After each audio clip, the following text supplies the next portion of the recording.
What if the perfect job hides a living nightmare? In the acid rain of New Kowloon, desperate Kira takes a lucrative gig caring for a wealthy client's neural symbiote. A pulsing tendril-wrapped cluster cradled like a child. Warm gel clings, tendrils curl, seeking touch, nightmares burrow deep. Alone in luxury, she strokes, sings bonds as the thing reaches back. But when it starts moving on its own, watching, growing, what if it's awakening and choosing her? The rain in New Kowloon never truly stops. It only shifts its poison. Some nights it carries the acrid bite of refinery runoff from the upper spires, turning every neon reflection into a smeared, bleeding wound across the wet asphalt below. Hollow ads flicker endlessly overhead. Symbiote's latest promise, immortality, starts at 99k eddies. Glowing and cracked pink letters, while acid droplets weep from the billboards and hiss onto the stacked hab blocks of the vertical slums. I needed the creds more than I needed air. Mom's lungs were failing fast. The cheap black market rebreathers she bought from a back alley ripperdoc had started leaking microplastics into her bloodstream months ago. Now every cough came wet and rattling like gravel in a tin can. Med clinics demanded payment up front. My usual gigs, scrubbing malware for low-tier net runners and smoke-filled dens, weren't cutting it anymore. And the ad slid across the dark boards like a whisper. Live-in neural care specialist. Private high-end client, 100k eddies. 14 days. Absolute discretion required. Penthouse spire rose above the smog line, high enough that the air recyclers actually worked and the stench of the streets didn't reach you. I took the lattice of scar tissue on my neck beneath my collar, the souvenir from a botched street dock op implant gone wrong years ago, smoothed the patches on my jacket, and knocked. Reinforced alloy door hissed open on silent pneumatics. She couldn't have been more than 25, but exhaustion had carved years into her face. Dark circles ringed under her eyes like bruised halos, and her synth hair hung lank and unwashed over pale, freckled skin. Once, she must have been pretty in that effortless corpo way. Now she looked hollowed out. You're Kira? Kira Voss? Mom had drilled full names into me since I was small. Said it made you sound professional, like you belonged somewhere better than the slums. Come in. Stepped under the threshold, and the door sealed behind me with a soft thud. The penthouse was nothing like the sterile corpo perfection I'd imagined. Empty nutrient packs lay scattered across the floor like spent casings. Hollow screens flickered on every wall, frozen on unanswered alerts and scrolling error codes. The air tasted metallic, coolant ozone, and beneath it all, something sweeter and wrong, like rotting fruit left in a fridge too long. Sorry about the mess, she said. Her voice was flat, almost mechanical, as if her vocal cords were running on low battery. First time host. They say it's normal. It's fine, I lied, forcing a smile.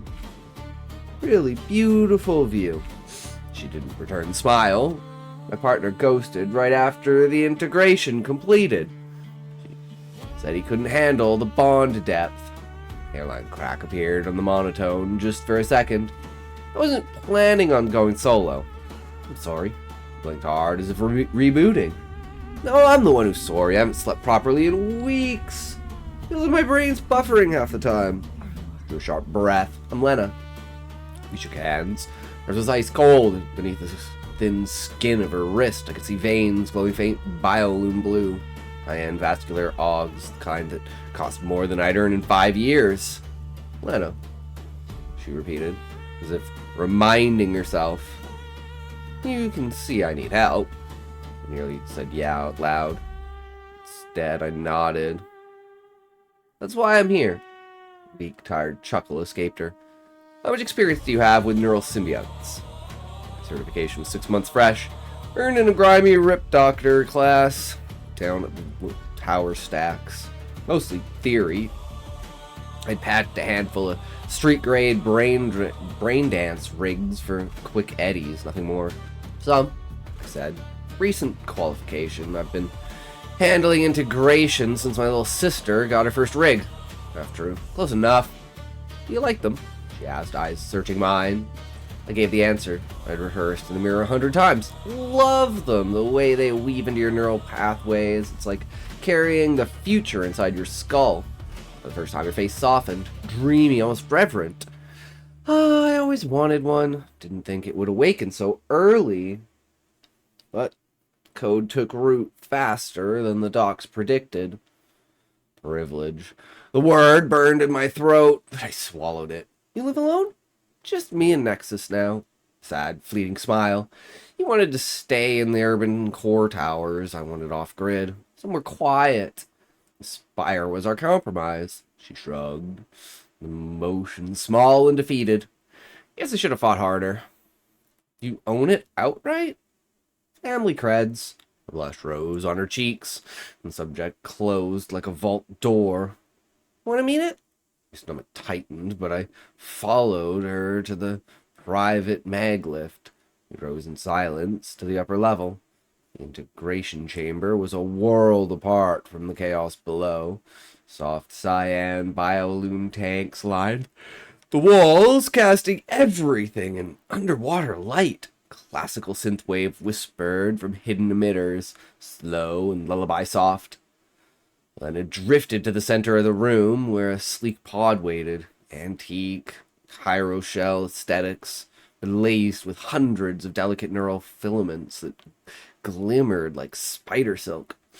"Morning, sweet Nexus," she sang, pressing her palm to the glass. She beckoned me closer. I leaned in, breathing fog on the surface. Suspended in thick, milky nutrient gel was a fist-sized neural cluster. Organic circuitry pulsed faint violet, then tendrils curled lazily like the fingers of a sleeping infant. No host body, just the Simbiont, raw, exposed wetware. My stomach lurched. It had to be a joke. Any second she'd laugh, summon security drones, and have the slum rat escorted out for thinking she could ever belong here. Len only gazed at it with pure aching adoration. "Still can't believe it's mine," she whispered, voice thick. "Why didn't Daddy want to stay? Stupid Daddy."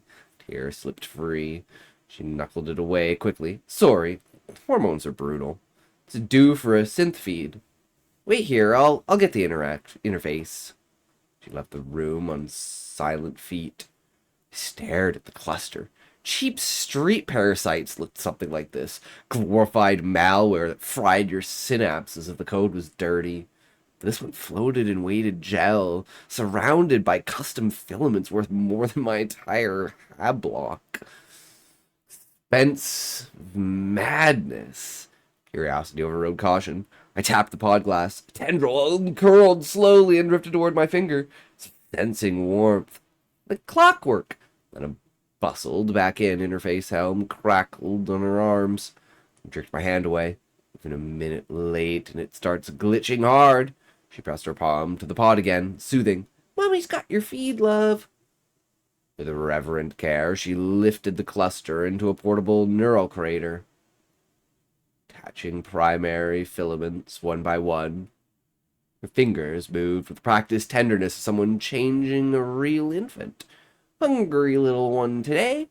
She initiated the sync sequence. Holographic code bloomed in the air between us, streams of violet data flowing into the cradle. Then, to my horror, she held it out toward me. "Want to try?" Every instinct screamed run. But 100K eddies, Mom's lungs. 13 days. "Sure," I heard myself say. The cradle was heavier than it looked. Warm, pulsing faintly, like a second heartbeat against my palms. I guided the primary filaments into a sync port the way I'd been taught. On instinct, I squeezed the nutrient feed bulb. Quick gel oozed out, warm and milky, dribbling down the cradle's side. Then I snatched it back instantly. "Easy, it's a strong feeder, doesn't need help." Heat flooded my face. The gel had smeared across my sleeve, clinging like warm phlegm. You don't mind if I flush the cash, do you? Go right ahead. She moved to the full wet weave station. Antique wood panels, modded with chrome ports and bioluminescent displays. She sang softly as she worked, nonsense lullabies in a minor key, cooing as she purged waste code through the biofilter. When she unfolded the filter tray, I gasped and stepped back.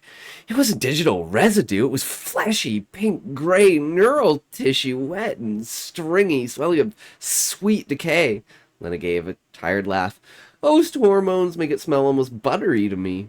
To everyone else, it's rot. The stench slammed into me fully now, thick and cloying like meat left too long in coolant fluid. It had been cradled against my chest only minutes ago. Nausea surged, hot and sudden. Oh, where's your bathroom? Down the hall, second door. A coy, knowing smile tugged at her lips. Her soft laughter followed me all the way. You'll get used to it, I promise. Barely made it to the toilet before dry heaving when I finally emerged, pale and shaking. Caught my reflection in the mirror.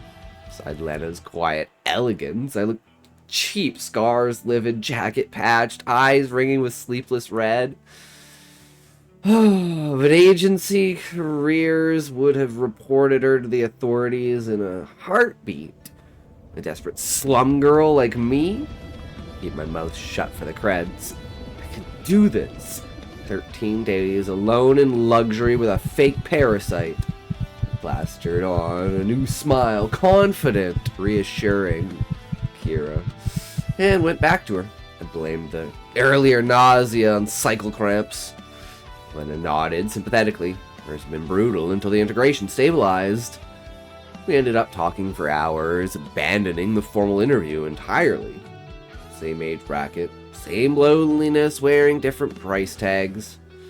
By the time I left, the job was mine, dates locked, invitation to stay the night before her trip so I wouldn't fight morning transit. When I told Mom I landed it, look on her face. Shock, pride, suspicion, all at once. It was almost worth the lie I was stepping into. A week later, I returned for good. Lena greeted me warmly, but she looked worse. Eyes bloodshot, subdermal LEDs flickering erratically like dying fireflies. She showed me the routines once more and announced an early night. No dinner offered. No shared drink, just exhaustion. I synced Nexus alone while she packed for her retreat. Pulses against my palms felt less alien this time, almost comforting. I slept deeper than I had in years on the memory gel guest bed mattress. I woke before dawn, refreshed and restless. While the city still slept under its acid rain, I cleaned. Not because I had to, because I wanted Lena to come home to order, to feel seen. I knew the chaos had been tamed, laundry sorted and cycled, dishes purged, spills wiped, counters gleamed. The house wasn't perfect, but it breathed easier. One task remained. I tiptoed into the integration chamber. Rise and shine, Nexus! I drew back the heavy blackout curtains. Morning biolume bathed the cluster in soft cyan. I reached in and stroked a tendril, curled gently around my finger, warm and questing. Something in my chest loosened. I spent the day playing, changing its decorative filament patterns to bright childish colors, posting it for hollow photos, napping in my arms on the couch. Tummy time! On the soft mats. Even a mock bath with gel droplets glistening like dew. I sang the old slum lullabies my nan used to hum over bootleg brain dance feeds. Nonsense rhymes about electric sheep and neon dreams. Caught myself enjoying it far too much. Then inspiration struck. Lena would want outside shots, proof of fresh air, normalcy. I crept into her bedroom, made the bed, lingered. Behind the sliding panel, a walk-in closet that could have housed my entire childhood habit unit. Rails of designer jackets, belts with real metal buckles, boots that probably cost more than Mum's medical debt. I borrowed a stealth black Synthcorp jacket that fit like it was made for me, a slim Chanel belt that turned my patched jeans into something almost expensive. I looked at full-length mirror and didn't recognize the woman staring back. I scooped Nexus into the disguised hover pram and slipped out into the rain-slick streets. The city parted around the pram like it belonged. Neon reflections danced on wet pavement. Crowds flowed aside without question. I snapped photos under flickering ads. Nexus watched a hollow firework display, gazing at the spires above. At a corner cafe that roasted real beans, the barista smiled down into the pram. How old's the little Symbiote? 3 months, awakened. Gods, you look incredible for a post-host carrier. I laughed it off. Just the carrier. I tipped her half my remaining loose eddies. Coffee tasted strange. Rich, but with a faint metallic undertone. I dumped it in the gutter and hurried on. Near the spire, an old woman in a faded sari emerged from a gate. She clamped gnarled hands in delight. Oh, let me see the beautiful one! Stammered that it was sleeping. She only smiled wider, tapping her lips quiet, and peered in anyway. Tendrils were fully visible, writhing slowly in the gel. My heart thundered, but she cooed in a metallic language I didn't know. Reached in and tickled one filament gently, curled around her finger like a trusting child. Beautiful girl, she told me warmly, and went on her way. I fled the rest of the distance home, trembling so hard I nearly dropped the cradle. Inside, the quiet hid like a wall, stripped off the burrowed jacket and shaking hands and hung it exactly as I found it. And the memories came unbidden, unstoppable. 12 years ago, a stolen pregnancy test, Elliot's blank adult face, the filthy hab-block bathroom blood and tissue in the toilet bowl, flushing it away while tears blurred everything. I cracked my music until my implants buzzed, drowning through the noise. That night, the nightmares began, tendrils burrowing into my skull from the inside, slow and loving. The days blurred into ritual. Wake, clean dress Nexus and few filament patterns, stage photos, send one to Lena. Her replies shortened. First sentences of affection, then hearts, then just emoji reacts. I forgot a sink once. Guilt gnawed deeper than it should have. Sour gel smell thickened clean to my clothes, my hair. One night, while rocking the cradle, a lock of my hair tangled around a tendril. I froze. It had reached up and pulled. I twisted the core away from the monitor camera that night. Covered the pod with a silk cloth for good measure. Next morning, the core faced the lens dead on, inches away. I inspected every seam. No hidden monitors. No wireless actuators.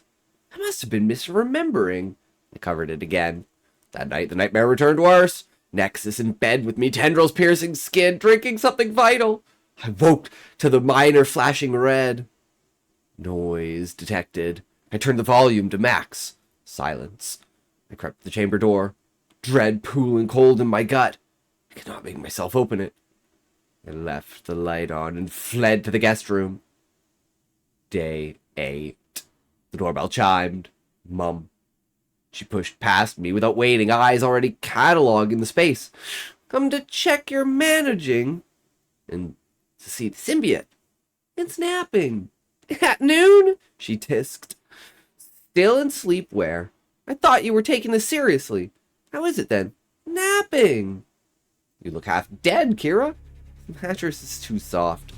She snorted. My apologies for not raising you a memory gel luxury. She started up the stairs. No visitors. I need to see you're caring for it properly. Lena explicitly said, I'm your mother. That trumps some rich stranger. My pulse hammered in my ears. She reached the landing. I babbled everything I could think of. Cameras, Lena's trust, liability clauses.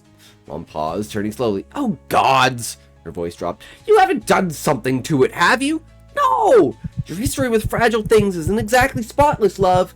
The words landed like a blade between ribs. She resumed climbing. I slumped against the banister, defeat tasting metallic. And she stopped again, turned back. Her face registered something between grief and disappointment.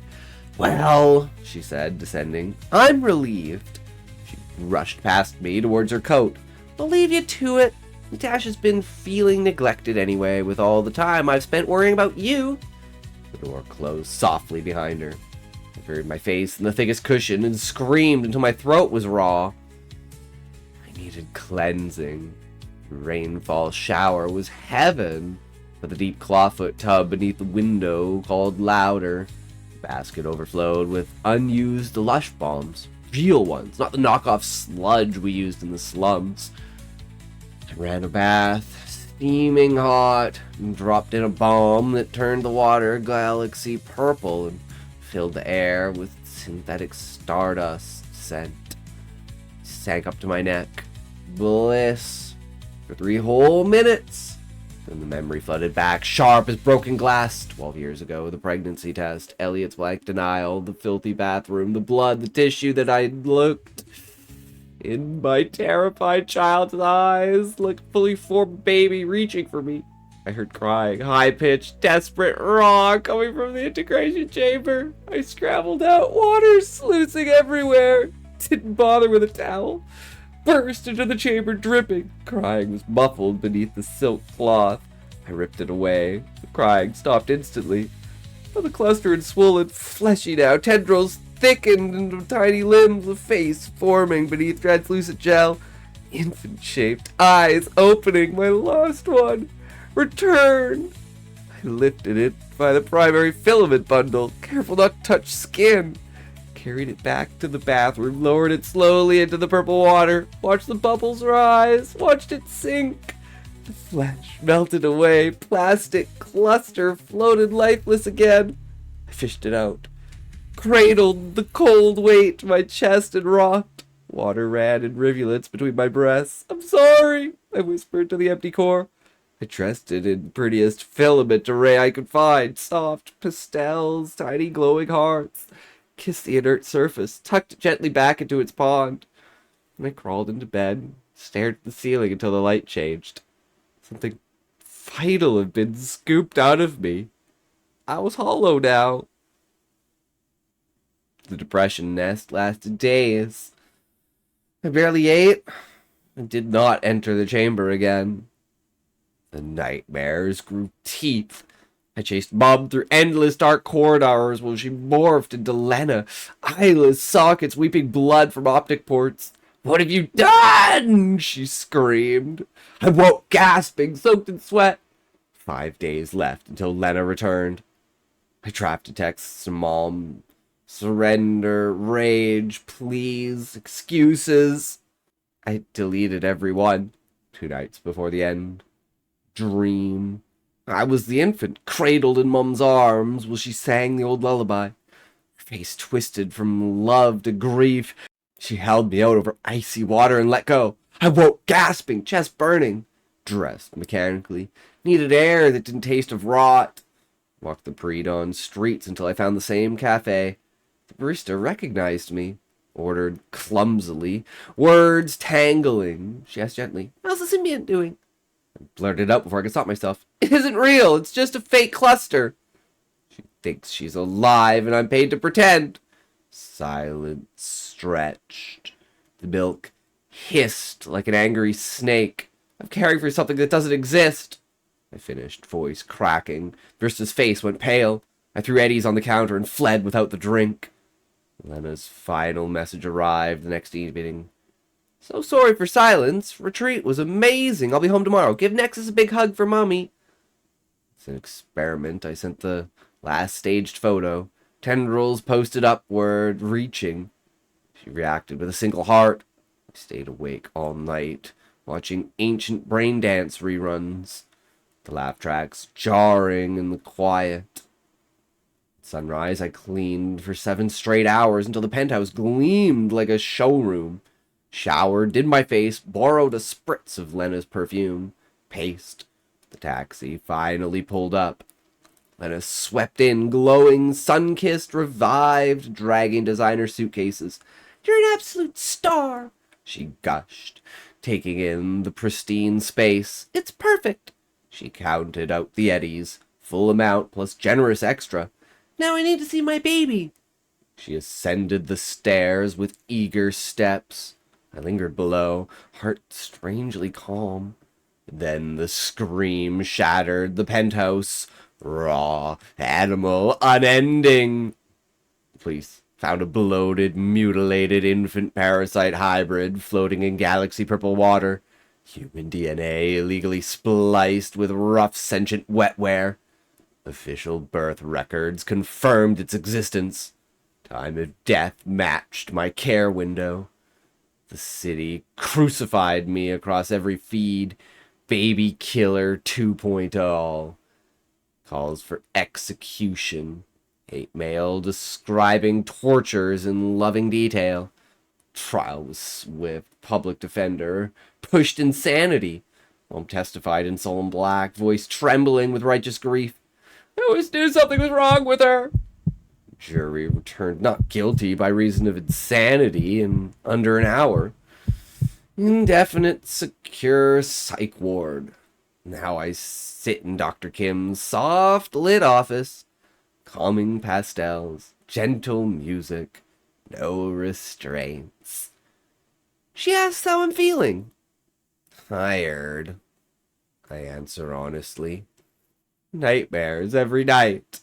She nods, sympathetic, then reaches into a canvas bag, pulls out a bundle wrapped in a small white blanket, offers it to me. My hands tremble as I take it. I loosen the folds. Inside, warm, breathing, tiny face scrunched in newborn sleep, delicate tendrils going softly against my skin, violet eyes open and fix on mine. Smiles splits my face for the first time in months. Tears spill hot down my cheeks. It's Nexus, I whisper, cradling it close. My sweet Nexus, it's mine. Finally mine.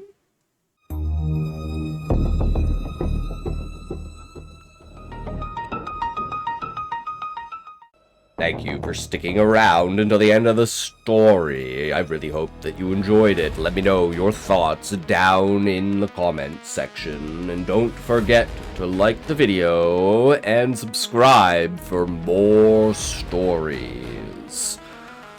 Now, let's move on to story number 2.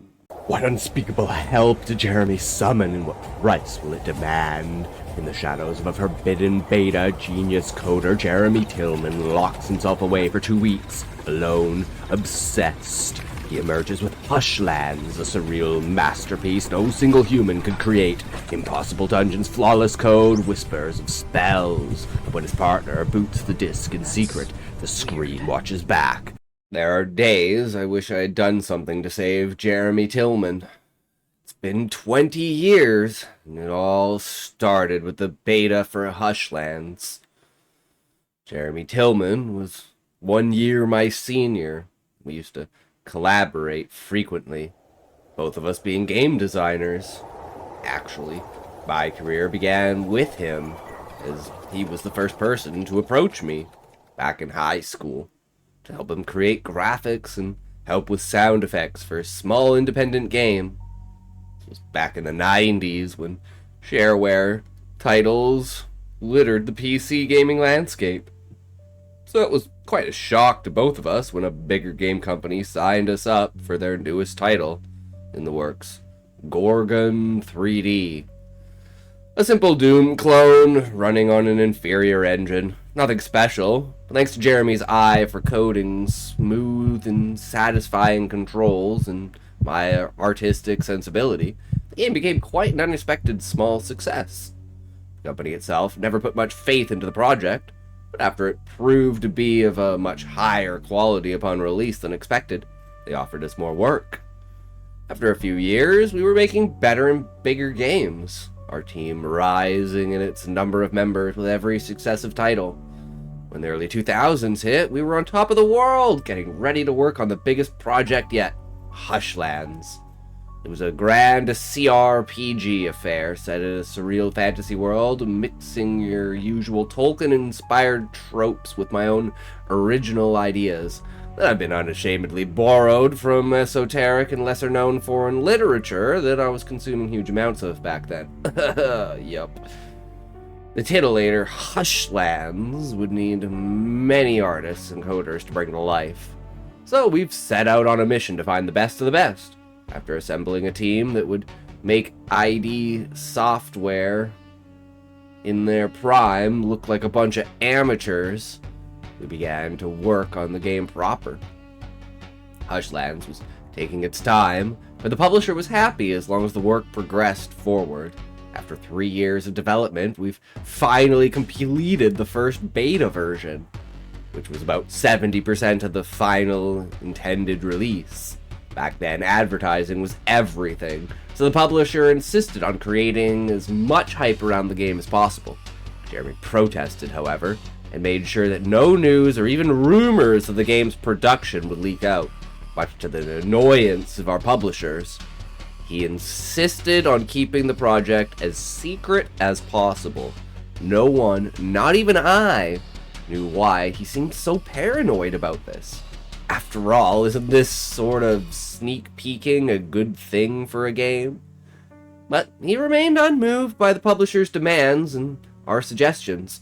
He grew more and more eccentric and started becoming a different person altogether. To me, this transformation was practically uncanny, as I knew him for such a long time. The cheerful Jeremy became gradually replaced with a much moodier and grimmer workaholic. He would sleep in his chair in front of the computer, which he never turned off, and became basically buried in tasks the nature or use of which he would never disclose to us. Bug fixes and engine adjustments. That's all he would ever say to us. He started to write endless notes to himself at all times, as if his memory started to fail him more and more. His desk becoming covered in square sticky notes, some even layered on top of each other. One day, while I made him coffee, I noticed one particular note that read, "Hurry up." Eventually, after particularly heated phone argument with the publisher, he approached me with a strange glimmer in his eyes, which I took as a sign that he had a brand new idea for something. "Tell you what," he stated, his voice raspy and shaky. I'll implement something that will make these idiots shut up in 2 weeks at the beta version showcase. They demanded so much." "Jeremy, relax!" I tried to calm him down, as his now coffee-addicted body shook visibly when he said that sentence. "You're working way too hard on this game. Just take a small vacation for a week or so. Me and the guys will complete in 2 weeks!" He snarled at me with a ferocity I'd never expected from any of my friends. "You will see," he added as he closed the door. For the entire 2 weeks, he worked entirely confined to his desk, leaving it only to use the toilet. He became so fixed on implementing whatever he deemed so important that nobody could even manage to begin to talk to him. All everyone got back from him was a wave of a hand and a quiet snarl. The day before the beta showcase, he finally approached me and the team saying, "Well, all is ready. These suckers will be blown out of their goddamn socks once they see what I've cooked up." In his hand, he proudly held the disc with Hushlands Beta 2.1 written on it. We didn't even question him at that point. We all knew that he was a very talented programmer, definitely the most talented member of our company. But something about this didn't seem right at all. Worrying that he might have actually gone insane because he took on so much work, I discreetly decided to take the disc to my place and see what this new beta version looked like on my own. I suspected that whatever Jeremy had added might have been too out there to be shown tomorrow, as he used to tell me in private that his biggest dream would be to create a game that would shock people more than any other. He laughed at games like Harvester, notorious for its violence and dark themes, saying that if he had the time and opportunity, he would make Harvester look like an educational game for toddlers in comparison. Having that in mind, I suspected his worsening mental state could make him put some edgy graphic or even sexual stuff in the game without my knowledge, thus jeopardizing our beta presentation, which would lead to the game losing its publisher, and that would be a big blow to our team. Driving back to my house, which was near our office, I glanced at the CD sitting in its case. I was more and more curious as to what I would see once I booted it up on my computer. As I closed the front door behind me and fired up the PC, I sighed, remembering all our previous projects. Gorgon 3D and its crude title screen drawn by me on my own Amiga 500 flashed before my eyes. Memory of quieter and more humble times. I shook my head, regaining composure, and put the disc in the tray. The folder with the game popped up. Hushlands B 2.1.exe, staring right back at me from my monitor. Besides the usual game files and some leftover concept art for reference, there's also a text file, boldly titled, Read Me. I opened it without much thought. Probably a list of to-do stuff from Jeremy, I thought. But I was not ready for what I've stumbled upon. The text file was massive, at least 10,000 words long. As I read it, much to my shock, it turned out to be Jeremy's manifesto of sorts. He described his career leading up to Hushlands and his collaboration with me. He described me as a good but sentimental friend. I didn't know whether this was a compliment or not, but I read further. Hushlands is the opportunity that I've been waiting for. The technological progress of the past few years provided me with the ability to finally create something that I was dreaming of creating since my teens. I'm proud of the work I did on this game. I'm sure anyone who plays the game will feel the new kind of emotion. Not fear or excitement, something beyond that. His ramblings became angrier as the text evolved into downright schizophrenic ramblings near the end. All the while, it seemed to me that he took the entire credit for the game. This made me feel angry and annoyed at him. I decided to confront him with this tomorrow before our presentation.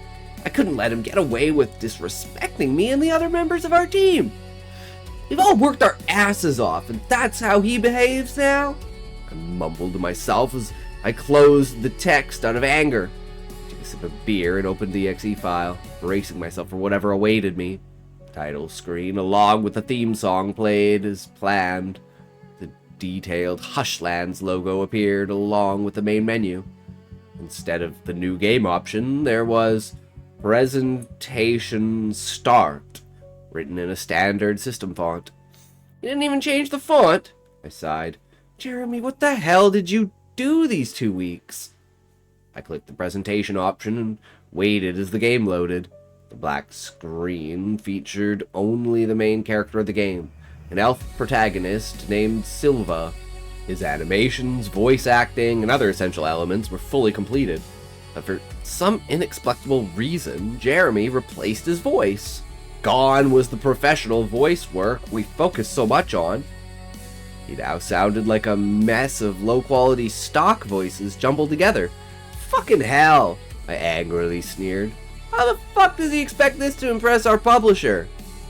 I was just about to call Jeremy, demanding him to explain this mess when the character started moving on its own. I watched as Silva walked about in the total darkness until a green glow appeared. This turned out to be a portal that transported him into the Prilma dungeon, one of the locations we've planned to create, but decided to cut out of the project due to its huge size. But here I saw a finished, high-quality location filled with detail, careful texturing, and magnificent lighting effects. Oh my god, I whispered.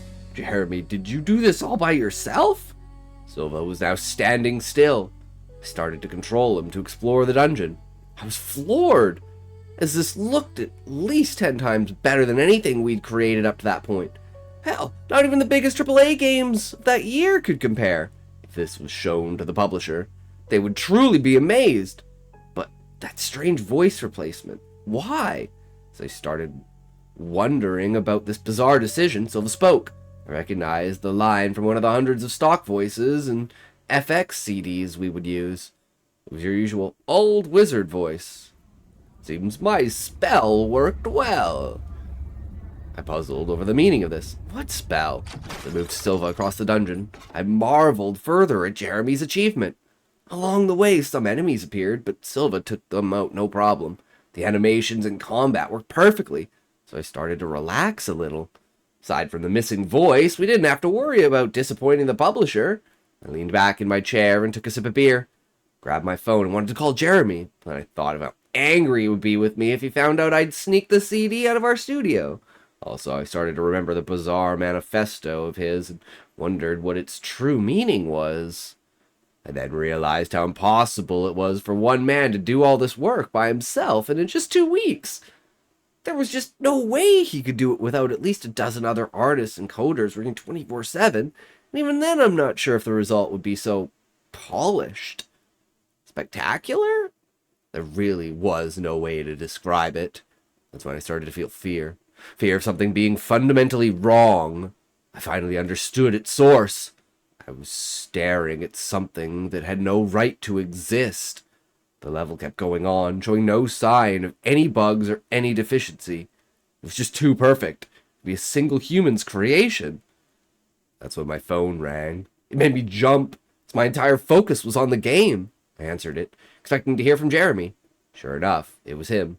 His calm voice sent shivers down my spine. "So, how'd you like it?" I couldn't speak. My jaw hung from its hinges from shock as my eyes darted around my room. The feeling of being watched, just too strong to ignore. "Jeremy?" I struggled to respond. "How do you—" "It's simple," he responded again, the unnatural calm in his voice petrifying me. "When involving yourself in something so important, a single human can do wonders, especially when he's got help." "From whom?" I asked, my face wet from cold sweat. He laughed, a cold and ruthless chuckle that might as well have come from the devil himself. "Oh, you know," he responded as I struggled to regain composure, grabbing the can of beer I'd been drinking from in the process. "Oh, told you before that beer does not help with artistic endeavors, didn't I?" The can fell to the ground as I froze in place, Jeremy Tillman's laugh still ringing in my ears. "How did you—" I choked out an answer. I quickly rose from my seat, ran up to the window, and looked outside, hoping that this was just a cruel prank to get back at me for snatching the beta CD. No, he chuckled. "I ain't there." Started frantically searching through my closets, other rooms of the home, and even under the tables. Sure enough, I was all alone with no way of anyone knowing what I was doing. "Don't bother looking under the bed. You are a big boy. I don't believe in monsters. Right?" He laughed mockingly. Jeremy mockingly commented on my every move. Finally, I grabbed a book from my shelf and opened it to a random page. "Oh, Graves, Greek myths." The Agro's Journey was my personal favorite. I looked at my copy of Robert Graves' Greek myths and opened it to the chapter discussing the myth of the Argonauts and their quest for the Golden Fleece. I still remember how we would look through this book for inspiration when creating Gorgon 3D. Good times, huh? I screamed and threw the book away. Jeremy's voice being too much to bear, I turned off the phone and returned to my desk, only to find a horrific picture displayed on my PC monitor. It was a close-up of Silva's face, pixelated and mangled. His eyes were nowhere to be seen, replaced by deep, dark, gaping holes. I tried to close the game, but the entire PC froze on that image. The GPU and hard drive making as much noise as possible. Speakers were filled with static as I moved the mouse and worked the keyboard to no use. Having no other way to get rid of this nightmare, I grabbed the power cable and yanked it out of the socket, putting an end to this nightmare. My ride back to the office was frantic and dangerous, my head reverberating with thoughts that defied rationality. I opened the door and entered the dimly lit office at 1 a.m., expecting to see no one. But Jeremy waited for me, sitting in his chair, as always, in front of his computer. Dead, with an empty, emotionless expression on his pale and cold face. I cried as my shaky hands called for an ambulance, but it was too late. They declared him deceased on the spot. Cause of death? Nobody could figure that out. Police investigated, but found no traces of foul play. Was it a suicide? That was their only certainty. His PC was on when I found him, screen displaying the game's unfinished code. The sound of the computer's cooling fans and the hard drive reminded me of human breathing. No one else noticed it as I turned the PC off, before giving it over to the authorities for forensic analysis. They found nothing that could tie to his death and closed the case soon after, deciding that Jeremy died from work exhaustion. Hushlands wasn't cancelled. The project was renamed with a different title that came out of much critical reception and big sales. I don't want to tell you what the title of that game is. All I can say is that it's a CRPG with a top-down perspective. I, and the rest of the team, had to work over Jeremy's work. A strange mix of guilt and fear that I did not wish upon anyone. The knowledge that some of Jeremy's assets that materialized during those 2 weeks remained in the final project haunts me to this day. We've decided that Jeremy Tillman's name was to be removed from the credits. Back to that manifesto and beta disc. Once I made sure that my PC was working fine after rebooting, I ejected it, broke the goddamn thing in half, and threw it away. Anticlimactic, I know. Before doing that, however, I backed up the text file. If there were any answers to this entire madness, I was sure to find them there. I mustered up the courage to read Jeremy's manifesto in detail, finding strange names, chaos magic, and Neapolitanism. The name of Engelbrecht of Bonn came up quite a bit in the latter sections. I did some digging later and found this description of him and his teachings from the early magicians of the Renaissance by Clemens. Meister Engelbrecht von Bonn was known to be one especially talented magician that utilized the teachings of Cornelius Agrippa and other contemporary theoreticians with much practical success, invoking, among other things, angels, demons, lesser deities of various celestial bodies, guardian spirits of towns, deities of Elementa Principalia, and the Artis Liberatus. In one particular case, he succeeded in creating a dazzling fresco at the town hall of Kalisz, Poland. What would have taken a dozen artists to complete in a month, he managed to execute in a mere week, much of the town authorities and local clergy's astonishment. Also, around that time, he surprised Barnum the 13th, the Duke of Pomerania, by painting on canvas an uncanny face in such a convincing way that, upon observing it closely, one would swear that its eyes could follow their movements. Some claimed the face's eyes would even turn into deep, dark wells at Engelbrecht's will, much to the terror of spectators.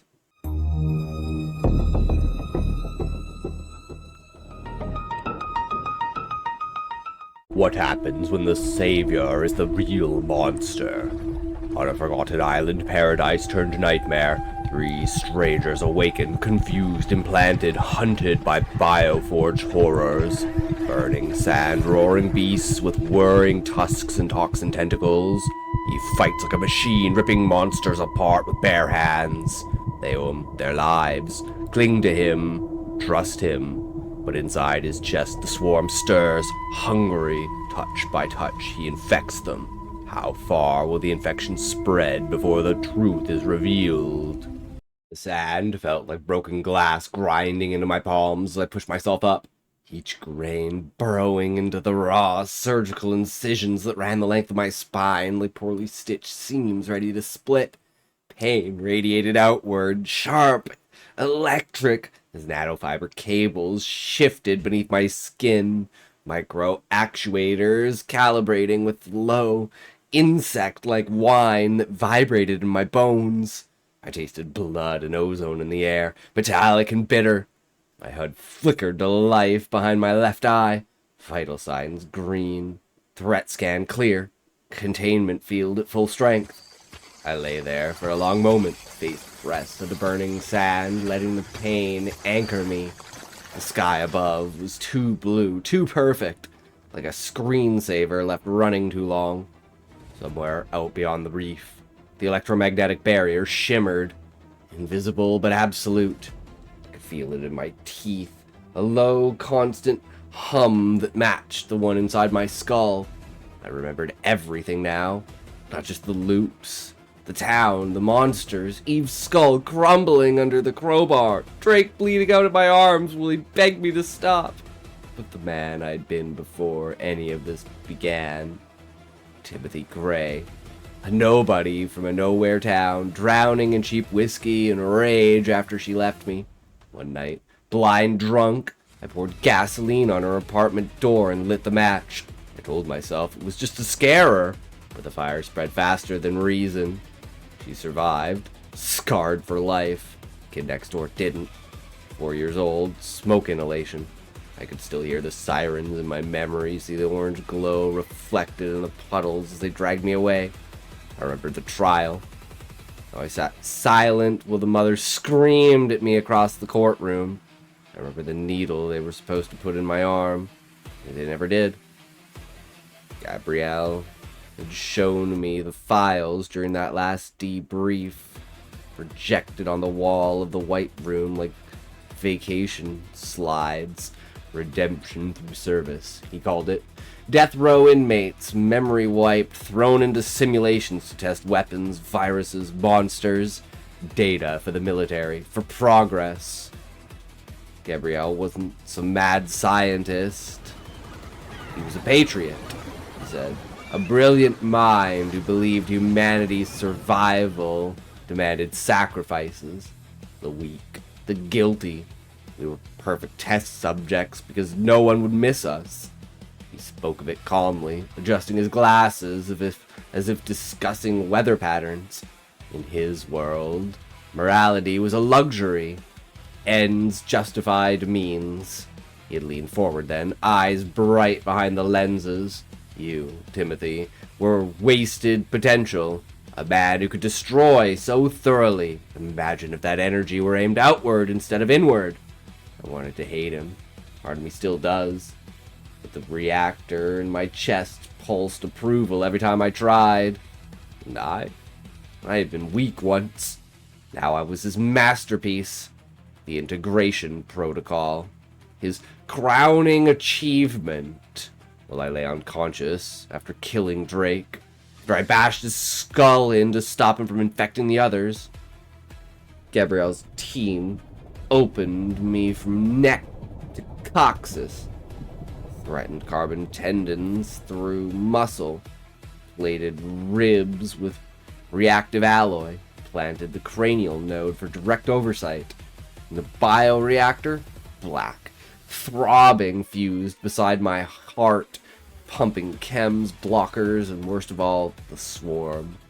I flexed my fingers, watching the skin stretch too smoothly over knuckles that weren't entirely bone anymore. Somewhere under the plating, the swarm waited, trillions of nanites, coiled like sleeping worms, hungry for new hosts. I wasn't human anymore. I was the next phase. Contagious, a living weapon designed to turn allies into extensions of the hive. Gabrielle's motivation was clear. Perfect control in chaotic environments. No more unreliable plants like Drake, who'd cracked under guilt and tried to warn the others. Just one perfect vector to infect the rest. This island was the new canvas. Volcanic soil, dense jungles, swallowing a once luxurious resort. Marble lobbies, cracked vines, thick as pythons coiling through shattered chandeliers. I remembered seeing brochures once, in another life, crystal water, infinity pools, celebrities sipping cocktails under palm fronds. Now the pools were green scum, the cocktails long evaporated, and the only celebrities were the things that howled in the jungle at night. Two figures emerged from the tree line, stumbling onto the beach like shipwreck survivors. Fresh subjects. Noah, broad-shouldered, mid-30s, with the kind of build that suggested construction sites or gym obsessions before whatever life he'd lost. His eyes were wide with manufactured confusion, scanning the horizon as if answers might be written on the waves. Lilith, lean, athletic, already scratching at her temple where the baseline implant stirred beneath the skin. Her movements were quick, wary, like someone used to watching her back. Gray jumpsuits, fresh bruises blooming like purple flowers around injection sites. I watched them from my kneeling position, letting them see me first, disheveled, bleeding a little, human enough. The hero's mask. I stood slowly, forcing my face into something approachable. Actuators smoothed the tension from my jaw, softening the corners of my eyes. Deep down, Timothy Gray recoiled. Don't do this! You're dooming them! They have no idea what's coming. But the reactor pulsed, flooding me with calm obedience. Gabrielle's voice whispered through the node, cool and paternal. Initiate contact. Build trust. Slowly.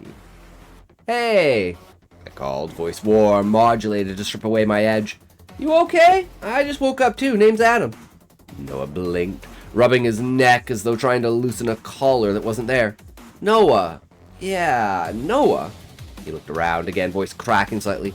This place, it's all wrong. Like, I don't belong here. Like, I was somewhere else a second ago. Lilith pressed harder at her skull, nails digging in. Something's buzzing inside, crawling. You feel that? I knew the feeling intimately. The handshake. The moment the baseline implant woke up and started rewriting their recent memories into fog.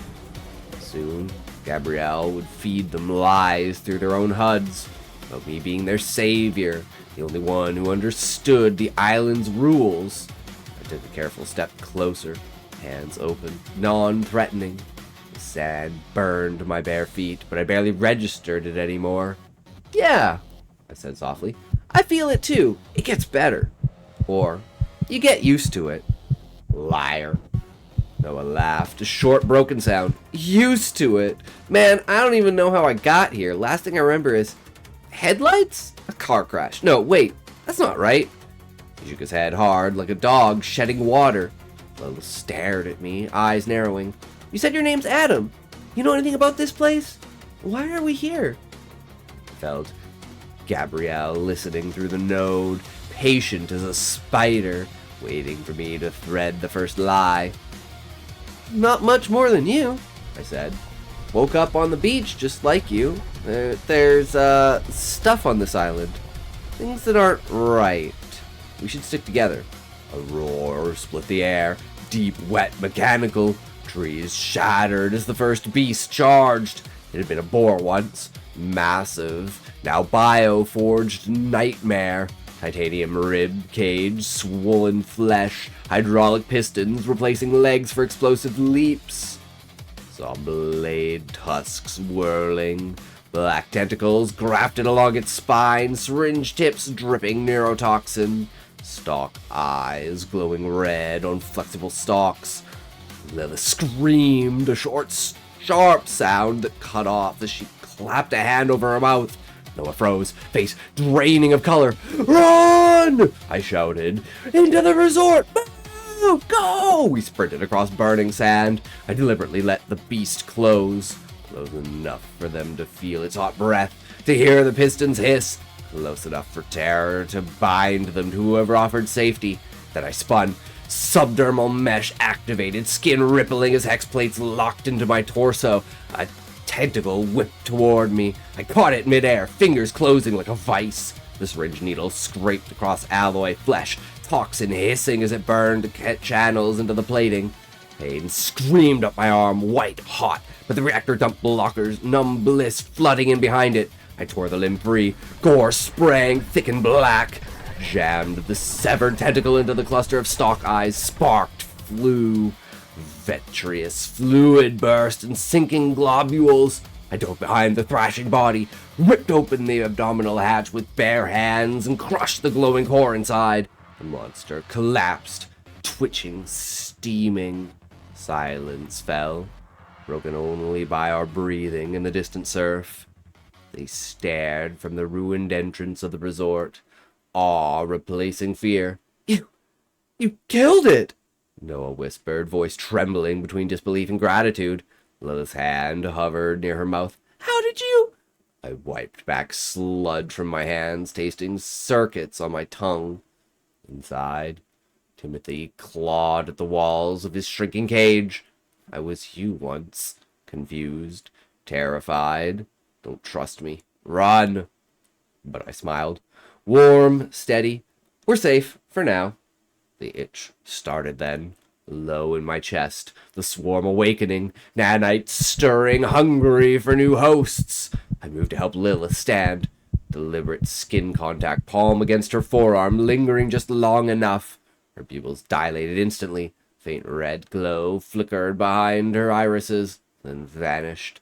Sync begun. Thank you, Adam.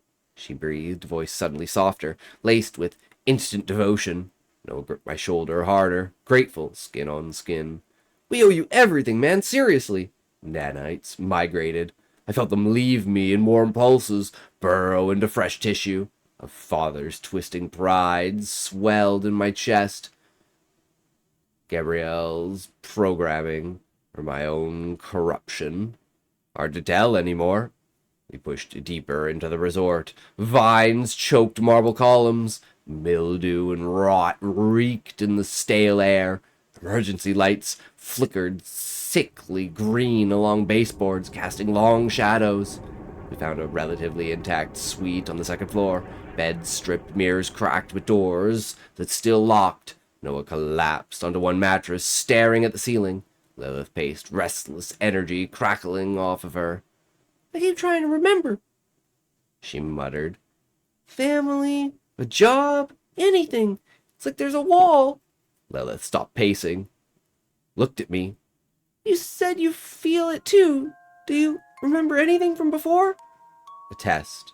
I felt Gabrielle's amusement through the node. Fragments, I lied gently. Enough to know I wasn't a good man. Maybe that's why we're here. Punishment. Or second chance. Noah gave a hollow laugh. Second chance, right. I crashed down without warning, the way it does near the equator. Sunlight 1 minute, darkness the next. The pack assaulted soon after, spider hybrids with acid glands that hissed against marble, more tentacled abominations dragging themselves on segmented limbs. We barricaded the grand ballroom below. Overturned tables, shattered chandeliers, dragged across doorways, mirrors reflecting infinite fractured shelves. Hours of slaughtered, blurred into one long red haze. Blood slicked parquet floors, human, beast, machine blending into black ichor where fallen nanites feasted and multiplied. Each rescue was calculated, yanking Noah from acid-spraying claws and pressing my bleeding palm to his torn bicep, shielding Lilith from the stinger and letting her help me up, her hands lingering on my chest where the reactor thrummed. I watched the corruption spread in real time. Veins blackened under their skin like ink spilled beneath glass. Eyes began to glow faint crimson in the dark. Movements sharpened, too smooth, too fast. Noah laughed mid-fight, voice echoing with new static undertones. I feel alive, stronger than ever, like I could do this forever. Lilith leaned into me during a brief lull, breath fever hot against my cheek. You're everything, Adam. Like family, like home. Timothy Gray raged inside a shrinking cage. This is what you deserve. You burned your child. Now you burn souls. Guilt twisted like barbed wire around what was left of my heart, but the hive soothed it with chemical certainty. Weakness was human. This was evolution. By dawn, filtered gray through broken skylights. They were fully extensions of me. Smiles too wide, teeth subtly elongated into something sharper, wounds sealed in minutes with wet clicking sounds. Gabrielle's voice crackled privately through the node. Integration 95%. Flawless, Timothy. You've surpassed Drake. The guilty redeeming themselves through the perfect service. I'm proud. I looked at my new hive. Its sand turning gray-black beyond shattered windows. Nanites colonizing grain by grain. Vines glinting metallic in first light. Waves foaming silver with drifting circuits. The island integrated. My perspective had shifted irrevocably. Once, I saw the world as unjust, punishing me for one drunken mistake that cost an innocent life. Now, the world was inefficient, chaotic, full of weak links that broke when pressure came. Gabrielle was right. Sacrifice the few, perfect the many. I wasn't a monster. I was progress, the fire that cleansed. Noah tilted his head in perfect unison with Lilith, awaiting command. The beasts outside, those that remained, knelt in the sand, heads lowered. I spread my arms, skin rippling as plates shifted beneath. Reactor thundering dual heartbeats against my ribs. Now, I commanded, voice layered with digital cores that vibrated in their chests as much as mine. We spread. The jungle bowed to its new god, and in the last flickering ember of Timothy Gray, a broken man accepted his fate.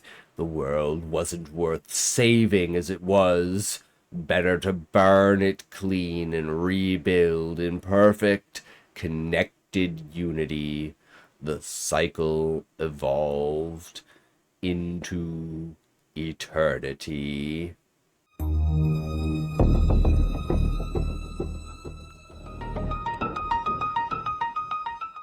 Thank you for making it to the end of the video. I really appreciate it. I hope you enjoyed the stories. Let me know down in the comments what your thoughts are. What direction do you want these stories to go? The power of being a writer is I can do whatever I want. So we will see you in the next one. Thank you once again for listening. And don't forget to like the video as well as subscribe to the channel for more biotech horror.